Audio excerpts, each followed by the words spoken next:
Hello everyone, नमस्ते, कोन्निचिवा। मेरे YouTube channel simply नोरिको में आपका बहुत बहुत स्वागत है। मेरे लास्ट वीडियो नेक्स्ट के ऑनेस्ट रिएक्शन में इतने सारे व्यूज और इतना सारा प्यार देने के लिए आपका बहुत बहुत धन्यवाद।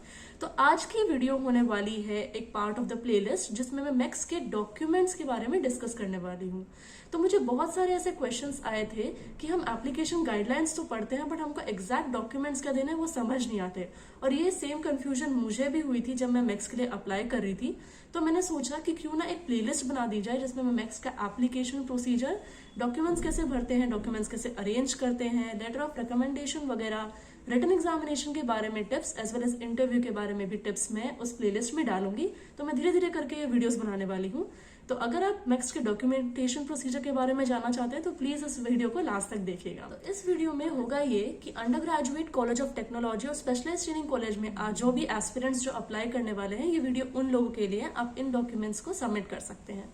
तो without wasting my time let's get started. तो सबसे पहला जो आपका डॉक्यूमेंट आता है वो होता है आपका एप्लीकेशन फॉर्म। ये 4 या 5 पेज का एप्लीकेशन फॉर्म होता है और ये कब निकलेगा? ये अराउंड 27 अप्रैल या 28 अप्रैल के आसपास आपका undergraduate specialised training college और कॉलेज ऑफ टेक्नोलॉजी के लिए ये एप्लीकेशन निकलता है। तो सबसे पहला डॉक्यूमेंट आपको क्या करना है कि ऑनलाइन उसे डाउनलोड कर देना है और उसे फिलअप करना है। ये हुआ आपका सबसे पहला document, that is the application form. एक और चीज मैं आपको बताना चाहूंगी, ये एप्लीकेशन फॉर्म डिटेल में कैसे भरते हैं इसका मैं एक सेपरेट वीडियो बना दूंगी। तो इस वीडियो में हम सिर्फ डॉक्यूमेंट्स के बारे में डिस्कस करने वाले हैं। तो जो सेकंड डॉक्यूमेंट होता है जो बहुत जरूरत पड़ता है वो होता है एकेडमिक ट्रांसक्रिप्ट्स या फिर मार्कशीट्स। अब अगर आप वेबसाइट में ध्यान से देखेंगे तो उसमें लिखा है कि आपको एक ओरिजिनल सेट ऑफ डॉक्यूमेंट्स देने हैं और एक कॉपी देना है, मतलब 2 सेट ऑफ डॉक्यूमेंट्स आपको देने हैं। तो बहुत लोग कंफ्यूज हो जाते हैं कि क्या उनको अपने ओरिजिनल मार्कशीट जो स्कूल से मिले वही तो नहीं सबमिट कर देना। तो लेट मी टेल यू, अगर आप पास हो या fail it does not matter. एक बार आपके डॉक्यूमेंट्स अगर एम्बेसी तक पहुंच गए बाय मेल तो उसके बाद आपको डॉक्यूमेंट्स बाद में वापस नहीं मिलेंगे। इसीलिए आपको अटेस्टेशन का मतलब जानना बहुत जरूरी है। तो अटेस्टेशन मतलब ये होता है कि आपका जो भी ओरिजिनल मार्कशीट है या कोई भी ओरिजिनल डॉक्यूमेंट है उसका आप एक जेरोक्स कॉपी निकाल लीजिए। अब वो आपका ब्लैक एंड व्हाइट हो सकता है या कलर जेरोक्स हो सकता है, वो आपके ऊपर है। उस कॉपी को लेके जाइए अपने स्कूल के प्रिंसिपल के पास, या अगर आप कॉलेज में हैं तो कॉलेज के डीन या प्रिंसिपल के पास जाइए। उसमें प्रिंसिपल का स्टैम्प और सिग्नेचर करवा दीजिए। तो आपने क्या किया, ओरिजिनल मार्कशीट का फोटोकॉपी या जेरोक्स करा दिया और जो जेरोक्स वाली कॉपी है उसको आप प्रिंसिपल के पास गए, उनसे कहा आप उन्हें स्टैम्प कर दीजिए और साइन कर दीजिए। उसको आप अटेस्टेशन बोल देते हैं। आपको ओरिजिनल मार्कशीट नहीं देना है, आपको अटेस्टेड मार्कशीट देना है, ठीक है। और जब वो अटेस्टेड मार्कशीट का आप कॉपी निकलवाएंगे उसको कॉपी वाले डॉक्यूमेंट्स बोलते हैं। तो इसका मतलब होता है वेबसाइट में जो लिखा हुआ है ओरिजिनल और copy, that is the difference. आपको ओरिजिनल नहीं सबमिट करना, अटेस्टेड सबमिट करना है जिसको ओरिजिनल की तरह ट्रीट किया जाएगा। और उसी अटेस्टेड का अगर आप कॉपी बना देंगे तो कॉपी की तरह ट्रीट किया जाएगा। तो academic transcript of all school years of last school attended या लास्ट यूनिवर्सिटी अटेंडेंट का मतलब क्या है कि अगर आप स्कूल में हैं, ठीक है, तो आपको 9th, 10th, 11th, 12th यानी हाई स्कूल के आपको मार्कशीट्स अटेस्ट करवा के देने हैं। अब बहुत लोग का ये सवाल आ सकता है कि हम तो 12th स्टैंडर्ड में हैं, हमारे रिजल्ट्स अभी आए नहीं हैं और उसी के बीच में यूजुअली एप्लीकेशन आपका प्रोसीजर रहता है। तो क्योंकि हमने 12th के रिजल्ट सबमिट नहीं कर पाएंगे किसी कारण से, तो क्या हमको डॉक्यूमेंट स्क्रीनिंग प्रोसेस से ही बाहर कर दिया जाएगा? तो ऐसा नहीं है। एम्बेसी बाद में अगर आपने इंटरव्यू क्लियर कर लिया तो इंटरव्यू क्लियर करने के बाद आपको 10-15 दिन का टाइम देती है जिसमें एम्बेसी खुद आपके जो डॉक्यूमेंट्स है जो आपने नहीं दिए थे वो आपसे मांगती है। तो आपके पास उस चीज के लिए बाद में टाइम रहेगा, तो उसकी चिंता पहले से ना करें।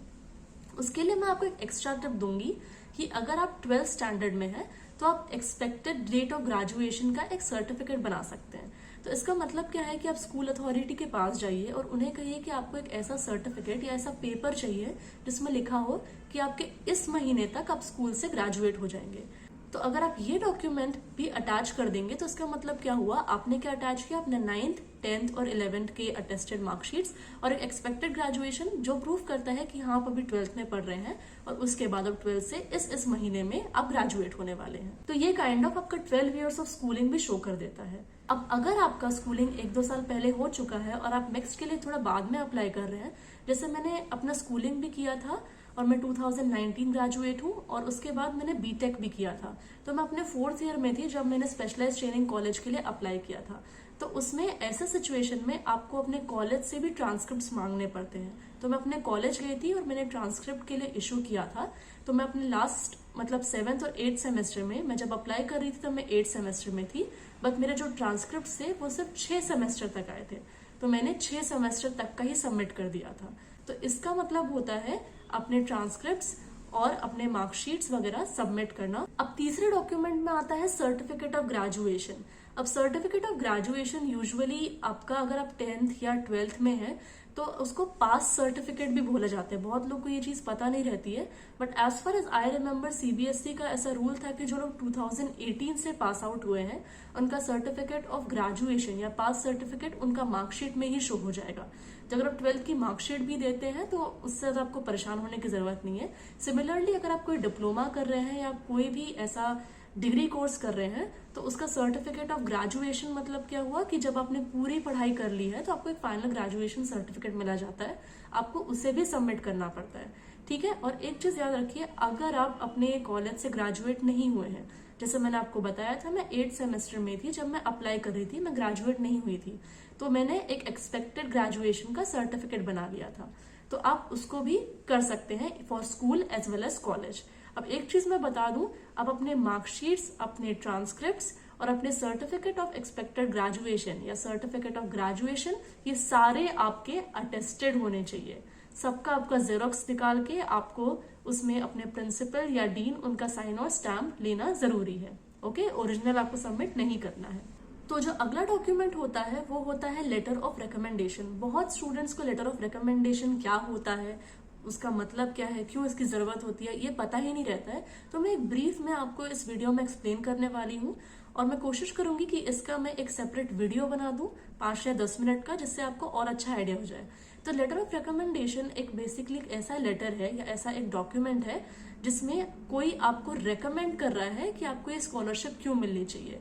फॉर एग्जाम्पल, अगर आपके स्कूल के प्रिंसिपल हैं या आपके स्कूल के कोई टीचर है जो जानते हैं कि आप नेक्स्ट स्कॉलरशिप के लिए अप्लाई कर रहे हो, तो वो आपके लिए एक लेटर लिख सकते हैं जिसमें वो बताएं कि आप कितने होनहार हो, आपने क्या क्या चीजें अचीव की हैं और आपको क्यों मिलना चाहिए। तो बेसिकली आपके साइड में कोई खड़ा होकर आपको बोल रहा है कि this person is deserving, because आप खुद को नहीं बोल सकते ना कि मैं डिजर्विंग हूँ, मुझे मैक्स के लिए ले लो।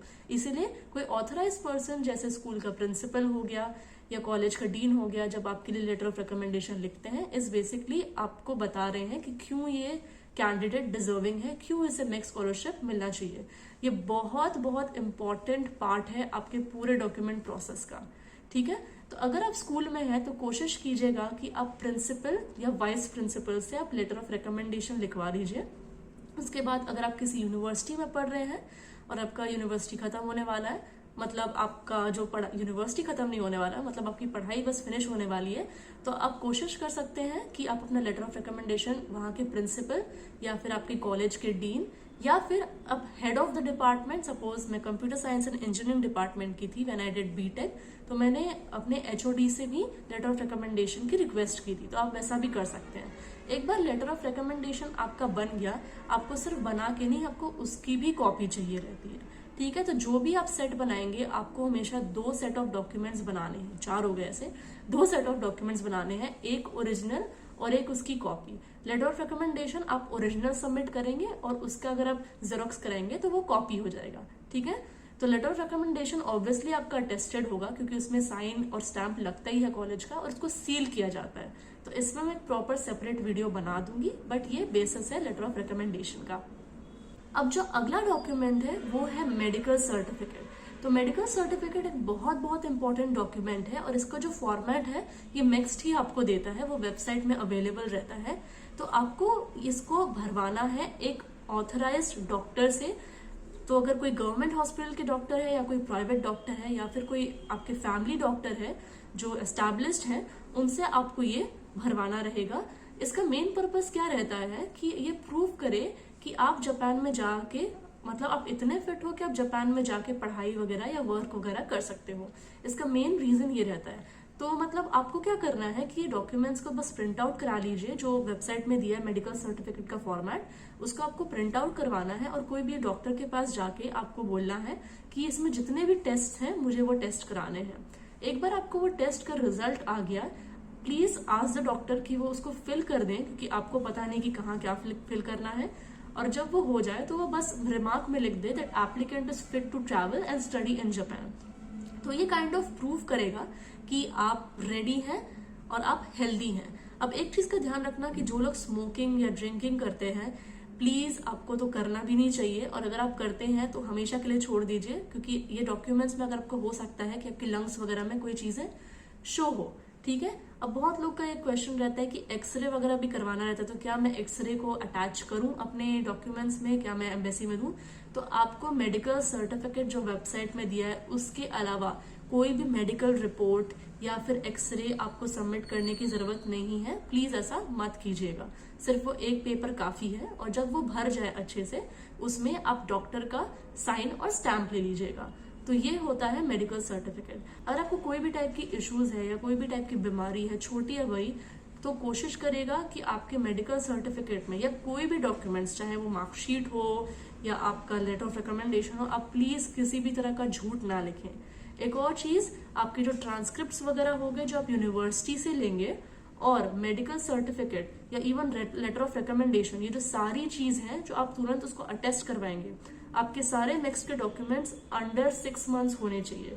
तो कोशिश कीजिएगा कि अगर आप अप्रैल या मई में एप्लीकेशन कर रहे हैं तो आप जनवरी से ही आप उसको प्रिपेयर करना स्टार्ट कर दें। नेक्स्ट जो डॉक्यूमेंट है वो है सर्टिफिकेट ऑफ एनरोलमेंट। तो बहुत लोग को इस चीज में कंफ्यूजन होती है कि यार सर्टिफिकेट ऑफ एनरोलमेंट का मतलब क्या है। तो इसका मतलब ये है कि कोई भी अगर आप स्कूल या फिर कोई भी यूनिवर्सिटी जो आपने जस्ट स्टार्ट की है, सपोज आप नेक्स्ट के लिए अप्लाई कर रहे हो और आप कोई यूनिवर्सिटी में पढ़ रहे हो या आप यूनिवर्सिटी से पढ़ के निकलने वाले हो, तो सर्टिफिकेट ऑफ एनरोलमेंट मतलब एक ऐसा डॉक्यूमेंट, सिंपली बोनाफाइड सर्टिफिकेट, जो शो करे कि दिस इज द पर्सन, उनका ये रोल नंबर है, वो इस यूनिवर्सिटी में इस ब्रांच में पढ़ रहे हैं और इस महीने ग्रेजुएट होने वाले हैं। ये आपका बोनाफाइड सर्टिफिकेट रहता है, जो आपका एक एग्रीगेट परसेंटेज भी काइंड ऑफ शो करता है। It's just for the proof कि आप एक बेसिकली आई कार्ड को एक पेपर के फॉर्मेट में दिया गया है। That is the meaning of certificate of enrolment, to show कि आप उस यूनिवर्सिटी के स्टूडेंट हैं और आप पढ़ रहे हैं वहां पे और एक स्पेसिफिक ब्रांच में पढ़ रहे हैं।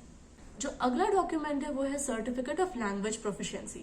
इसका मतलब ये है कि अगर आपके पास जापानीज की प्रोफिशिएंसी है, अगर आप जापानीज जानते हैं JLPT N5 से N1 के लेवल में, या फिर एक नाट जापानीज टेस्ट होता है उसकी भी आपके पास प्रोफिशिएंसी है, तो आप उसको सबमिट कर सकते हैं। ठीक है। तो आपको ओरिजिनल नहीं बल्कि कॉपी वाले सेट ऑफ डॉक्यूमेंट्स में वो आपको सबमिट करना पड़ेगा। इसके अलावा अगर आपके पास कोई इंग्लिश प्रोफिशिएंसी टेस्ट के सर्टिफिकेट है, जैसे टॉफल हो गया, IELTS का एग्जाम हो गया, तो आप उसको भी सबमिट कर सकते हैं। तो अभी तक के जितने भी सारे मैंने डॉक्यूमेंट्स डिस्कस किए वो under graduate, college of technology और STC, ये 3 फील्ड्स के लिए कॉमन है। अब हम बात करेंगे स्पेसिफिकली अंडर ग्रेजुएट के लिए डायरेक्ट प्लेसमेंट फॉर्म जो लिखा होता है वेबसाइट में। बहुत लोग को कंफ्यूजन होता है कि यार ये डायरेक्ट प्लेसमेंट फॉर्म क्या है, तो इसका एकदम शॉर्ट या ब्रीफ में मैं एक्सप्लेनेशन आपको दे देती हूँ कि आप कभी भी जापान में जब पढ़ने जाते हैं नेक्स्ट के अंदर, तो आप डायरेक्टली एनरोल नहीं होते अपने यूनिवर्सिटी में। For all the 3 fields UG, COT और STC, आप फर्स्ट ईयर में अपनी लैंग्वेज ट्रेनिंग करते हैं, मतलब आप एक लैंग्वेज स्कूल में आप जापानीज पढ़ेंगे, उसके बाद आप अपने फील्ड ऑफ स्टडी में एनरोल होते हैं या फिर उस यूनिवर्सिटी में एनरोल होते हैं।